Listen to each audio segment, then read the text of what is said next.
Hey guys, मैं हूं आपके साथ सचिन मेवाड़ और आज हम चर्चा करने वाले हैं प्राचीन भारत के फर्स्ट लेक्चर बीए प्रथम ईयर के फर्स्ट लेक्चर के बारे में, जो है 12वीं ईस्वी तक भारत के प्रमुख स्रोतों के बारे में। आप लोगों का ये फर्स्ट लेक्चर है फर्स्ट बुक का प्राचीन भारत के इतिहास के संदर्भ में। तो इस लेक्चर में जो है हम 12वीं ईस्वी तक के जो भारत के मुख्य स्रोत हैं, ठीक है, उनके बारे में इस वीडियो में चर्चा करेंगे और जानेंगे कि आखिर कौन कौन से वो स्रोत हैं जिनसे हमें प्राचीन इतिहास के बारे में जानकारी मिलती है। इसी लेक्चर को समझने के लिए आप लोग इस वीडियो के माध्यम से ये पूरा लेक्चर ध्यान से सुनिए, ध्यान से समझिए, ठीक है। ये पूरा लेक्चर आपको आराम से समझ में आ जाएगा। देखिए, सबसे पहले अगर हम बात करें मुख्य स्रोत जो है, प्रमुख स्रोत जो है, देखिए स्रोत से सीधा सा मतलब यह है कि जो चीज हमको प्राचीन भारत के इतिहास के बारे में जानकारी देती है, कोई भी चीज हो सकती है, वो कोई भी चीज हो सकती है, जो भी हमें जानकारी दे रही है, वो कोई पुस्तक हो सकती है, वो कोई ग्रंथ हो सकता है, वो कोई स्थापत्य कला का चिन्ह हो सकता है, मोहरें हो सकती है, भित्ति चित्र हो सकता है, कुछ भी हो सकता है। जो भी चीज हमें प्राचीन भारत के इतिहास की जानकारी दे रही है, ठीक है। हमें कोई मूर्ति मिल गई प्राचीन भारत, तो वो उससे क्या है, हमें प्राचीन भारत के काल की जानकारी मिल रही है कि वो किस काल की है, किस युग की है, ठीक है। तो ये सारी चीजें हमें जानने को मिल रही है। तो ऐसे ही स्रोतों के बारे में हम चर्चा करेंगे। देखिए, इसमें सबसे पहले अगर हम बात करें तो इसके दो चरण हैं। इसमें स्रोतों में एक होते हैं साहित्यिक स्रोत और दूसरे होते हैं कौन से, पुरातात्विक स्रोत, ठीक है। पहले जो होते हैं वो होते हैं साहित्यिक स्रोत और दूसरे जो होते हैं वो होते हैं पुरातात्विक स्रोत। अब सबसे पहले अगर हम इसमें बात करें तो साहित्यिक स्रोतों के बारे में बात करेंगे। देखिए, साहित्यिक स्रोतों में जैसे कि आप लोग मान लीजिए, साहित्यिक का सीधा सा मतलब होता है जो लिखित रूप में उपलब्ध हो, एक किताबी ग्रंथों के रूप में उपलब्ध हो, ठीक है। इसमें आप लोगों के आते हैं जैसे कोई धार्मिक ग्रंथ हुआ, कोई धार्मिक ग्रंथ हुआ, कोई लौकिक ग्रंथ हुआ, या फिर किसी भी विदेशी जो यात्री होते हैं उनका विवरण दिया हुआ हो। तो ये चीजें भी हमें क्या करती हैं, प्राचीन भारत के इतिहास की जानकारी देती हैं। अब पुरातात्विक चीज में क्या आता है, अगर पुरातात्विक में हम देखें तो सिक्के आते हैं। कोई प्राचीन जो सिक्का होता है वो हमें मिल जाए। जैसे आप लोग सोचिए, जब आप छोटे थे तो किस प्रकार के सिक्के चलते थे, जो आज क्या है, बंद हो गए, ठीक है। उससे पहले भी राजाओं के काल में, अशोक के समय, चंद्रगुप्त के समय, औरंगजेब के समय, अकबर के समय किस प्रकार के सिक्के चलते थे।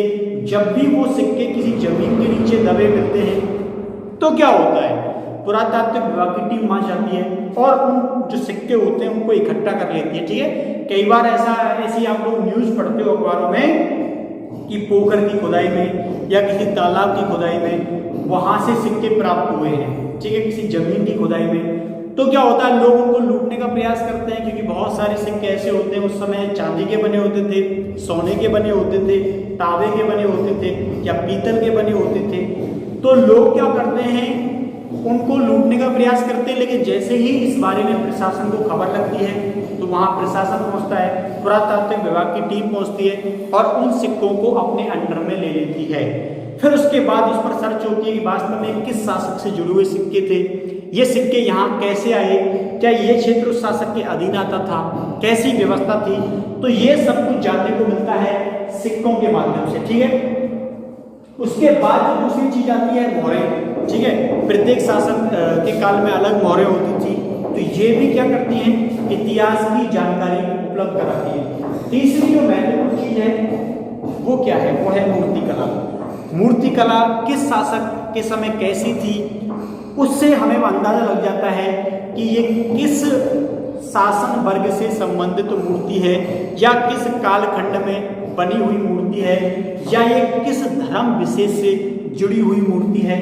तो फिर हम वहां की स्थिति का आकलन कर पाते हैं। इसके अलावा यहाँ पर जैसे कोई अभिलेख प्राप्त हो गया तो उस अभिलेख के माध्यम से भी क्या हम प्राचीन इतिहास के बारे में जानकारी लगा सकते हैं। उसके अलावा बहुत सारे उदाहरण हैं, जैसे कोई चित्र हमको मिल जाए, ठीक है, कोई भित्ति चित्र हमको वहाँ से प्राप्त हो जाए तो उसके माध्यम से भी हम जानकारी, कोई लोह का अवशेष हमको वहाँ से मिल जाए, ठीक है, कोई मिट्टी के बर्तन हमको वहाँ से मिल जाए, तो इनसे भी इतिहास के संदर्भ में जानकारी हासिल की जा सकती है। ठीक है, अब देखिए विवरण में हम देखते हैं, जैसे धार्मिक ग्रंथों में क्या, धार्मिक ग्रंथ हो गए चलो, लेकिन धार्मिक ग्रंथों में क्या, धार्मिक ग्रंथों में आते हैं तुम्हारे ब्राह्मण साहित्य। क्या आता है? ब्राह्मण साहित्य आते हैं। इसके अलावा जैन ग्रंथों के बारे में आपने नाम सुना होगा, उसके अलावा जो बौद्ध ग्रंथ हैं उनके बारे में सुना होगा। तो ऐसे धार्मिक ग्रंथ, चाहे वो ब्राह्मण ग्रंथ हो, जैन ग्रंथ हो या बौद्ध ग्रंथ हो, तो वो भी प्राचीन इतिहास के बारे में क्या देते हैं? जानकारी देते हैं। ठीक है, अब जैसे कि ब्राह्मण साहित्य में हम क्या चीज़ें शामिल करेंगे? हम वेद को शामिल करेंगे।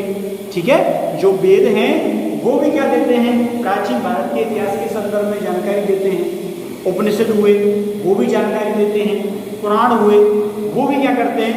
वो भी जानकारी देते हैं। इसीलिए उनको किसमें शामिल किया गया है? ब्राह्मण साहित्य में शामिल किया गया है।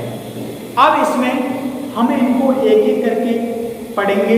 ठीक है, क्या चीज किस संदर्भ में है और उससे हमें क्या क्या जानकारी जो है वो हासिल होती है। ठीक है, तो ये काफी महत्वपूर्ण और मजेदार होगा, आप लोगों को पढ़ने में मजा आएगा। ठीक है, देखिए, अब देखिए हम इसमें सबसे पहले जो पढ़ेंगे, सबसे पहले पढ़ेंगे हम इसमें वेद। आप लोग सभी परिचित हो वेदों से, छोटी क्लास से जब आप पढ़ते आ रहे हो तब भी सुना होगा कि हमारे 4 वेद हैं। लेकिन आज जो है हम इसमें थोड़ा विस्तृत पढ़ेंगे, थोड़ा एडवांस पढ़ेंगे। ठीक है, देखिए जो वेद हैं आप लोगों ने बचपन से ही पढ़ा होगा कि इनके जो संकलन करता थे, इनके जो इकट्ठा करने वाले थे वो कौन थे? वो कृष्ण देवराय वेद व्यास थे। ठीक है, ये सारी चीजें आप लोगों ने पिछली कक्षाओं में उम्मीद है सीख ली होंगी। लेकिन इनके जो नाम हैं, जैसे इनको क्या बोला जाता है? अपौरुषेय बोला जाता है। उसके बाद इनको देव निर्मित भी बोला जाता है कि देवों के द्वारा निर्मित हैं। इसके अलावा इनको नित्य एवं श्रुति, श्रुति का मतलब होता है सुना हुआ, तो ये इनके उपनाम के तौर पर जाने जाते हैं। क्या क्या? इनको अपौरुषेय बोला गया है, देव निर्मित बोला गया है, नित्य एवं श्रुति बोला गया है। ठीक है, आगे देखिए, आप लोगों को मालूम है कि जो वेद है किससे निर्मित है? विद शब्द से निर्मित है। किससे? विद। और इसका अर्थ क्या होता है? जानना होता है। आप किसी चीज को कितना जान सकते हो। अब देखिए वही कितने प्रकार हैं? 4 प्रकार हैं। आप लोगों ने पढ़ा है, फिर भी एक बार रिवीजन कर लीजिए। सबसे पहले ऋग्वेद सबसे प्राचीन, उसके बाद सामवेद, उसके बाद यजुर्वेद और उसके बाद अथर्ववेद सबसे अंतिम। ठीक है, तो 4 हैं, ऋग्वेद, सामवेद, यजुर्वेद और अथर्ववेद। अब इसके बाद देखिए इन चारों का जो मिला हुआ रूप होता है, इन चारों का जो मिश्रित रूप है, एक इनको क्या बोलते हैं? संहिता बोलते हैं। ठीक है, तो इनको क्या बोलते हैं? संहिता बोला जाता है। अब देखिए जो वेद है इसके क्या है?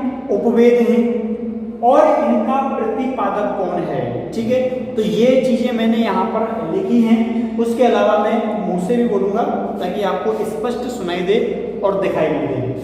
देखिए सबसे पहले अगर हम बात करें तो क्रम बिल्कुल वही रहेगा जो पहले था। ठीक है, वेद में सबसे पहले हम देखते हैं किसको? ऋग्वेद को। ऋग्वेद जो है इसका उपवेद कौन सा है? इसका जो उपवेद है वो है आयुर्वेद। ठीक है, ऋग्वेद का जो उपवेद है वो कौन सा है? आयुर्वेद। आयुर्वेद के बारे में आप लोगों ने बहुत सुना होगा, आयुर्वेद की दवाइयाँ आती हैं, आयुर्वेद एक पुरानी चिकित्सा पद्धति रही है। ठीक है, इसलिए आप लोगों ने इसके बारे में बहुत सुन रखा होगा। लेकिन आप लोगों को ये याद रखना है कि ये जो है ऋग्वेद का उपवेद क्या है? आयुर्वेद है। और इसके जो प्रतिपादक हैं वो कौन है? इसके जो प्रतिपादक हैं वो है स्वयं ब्रह्मा। कौन है इसके प्रतिपादक? कौन है? स्वयं ब्रह्मा है। ठीक है, ब्रह्मा ऐसे क्या है? प्रतिपादक है। अब देखिए दूसरा, दूसरे में आता है सामवेद। ठीक है, अब सामवेद का उपवेद कौन सा है? तो सामवेद का उपवेद जो है वह है गंधर्व वेद। ठीक है, कौन सा है? गंधर्व वेद है। और इसके प्रतिपादक कौन है? तो इसके प्रतिपादक है नारद।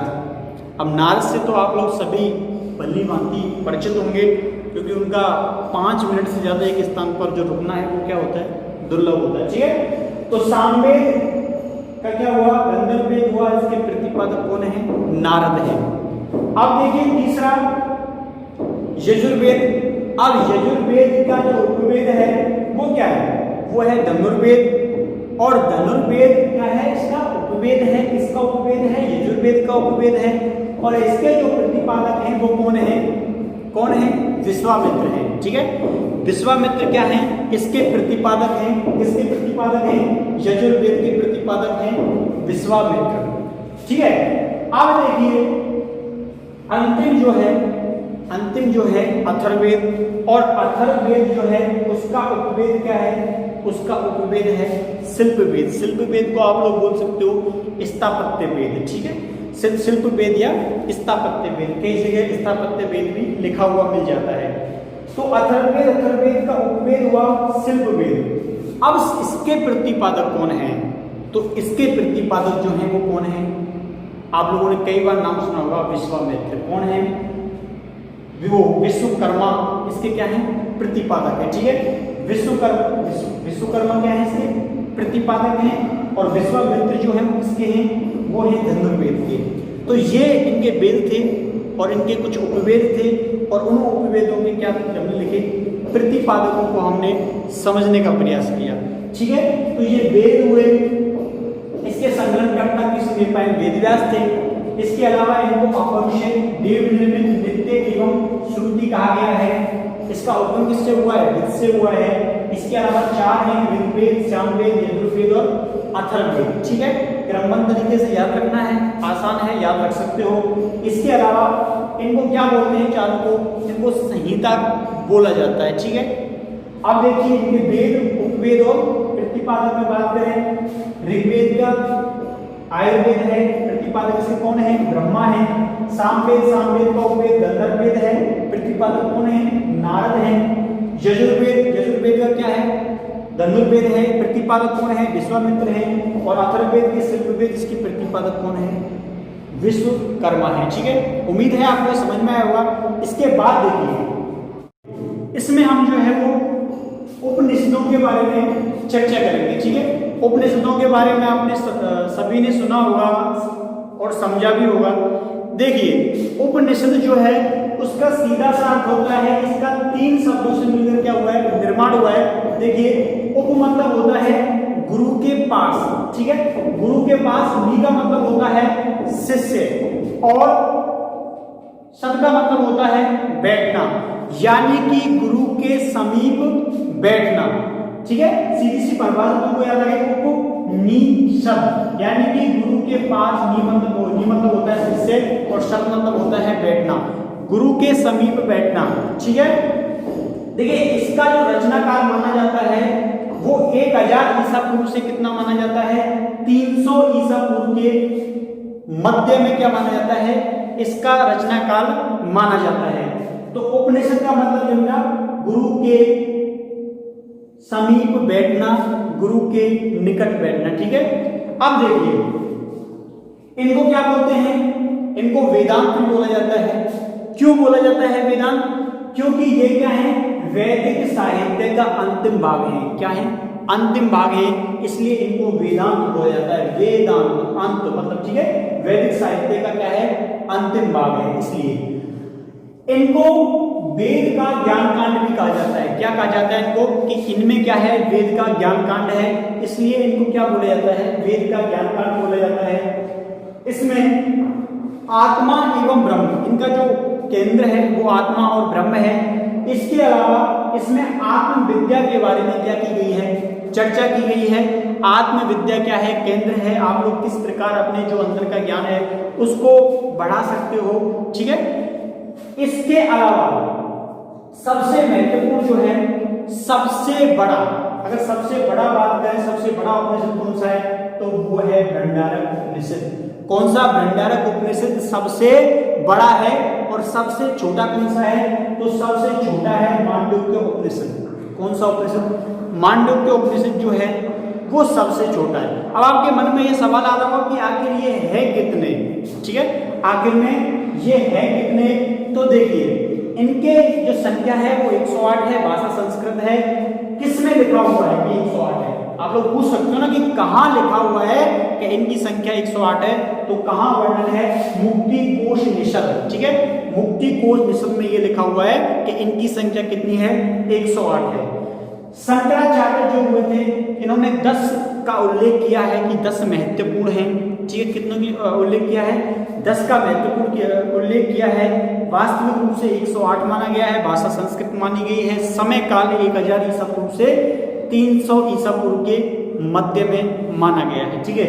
जैसे बात करें तो ईस, आप लोगों ने सुना होगा ईस केन कंठ, मांडुक्य, तैत्तिरीय, ऐतरेय, छांदोग्य, उपनिषद, प्रसंग, ठीक है। तो ऐसे करके इनका क्रम जो है वो 108 तक पहुंचता हुआ जाता है, ठीक है। अक्सर करके हम 6 से 7 जो है वो याद रखते हैं, खासकर 6 याद रखते हैं, ठीक है। लेकिन इनकी संख्या कितनी है? 108 है, भाषा संस्कृत है, 1000 से 300 ईसा पूर्व के मध्य में इनको लिखा था। शंकराचार्य ने 10 महत्वपूर्ण बताए हैं, ठीक है।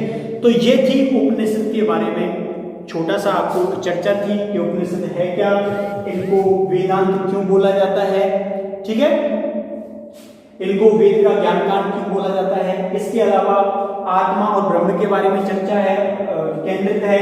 आत्म विद्या का क्या है इसमें उल्लेख है। सबसे बड़ा इसमें भंडारक को बताया गया है, सबसे छोटा जो बोला गया है वो मांडुक्य उपनिषद को क्या बताया है? सबसे छोटा बताया है। मुक्तिकोशनिषद में इनकी संख्या कितनी है? 108 है। शंकराचार्य जो है वो 10 को बताते हैं। इसके अलावा ईश, केन, कंठ, मांडुक्य, तैत्तिरीय, ऐतरेय, छांदोग्य, मुंडक, प्रसंग आदि क्या है? महत्वपूर्ण उपनिषद हैं। आगे की हम नेक्स्ट वीडियो में चर्चा करेंगे। आप इनको रिवाइज कीजिए, 1-2 बार देखिए, आपको निश्चित समझ में आएंगे। और जो भी परेशानी है, जो भी प्रश्न है, आप मुझे कमेंट सेक्शन में पूछ सकते हैं। तब तक के लिए धन्यवाद, बाय बाय।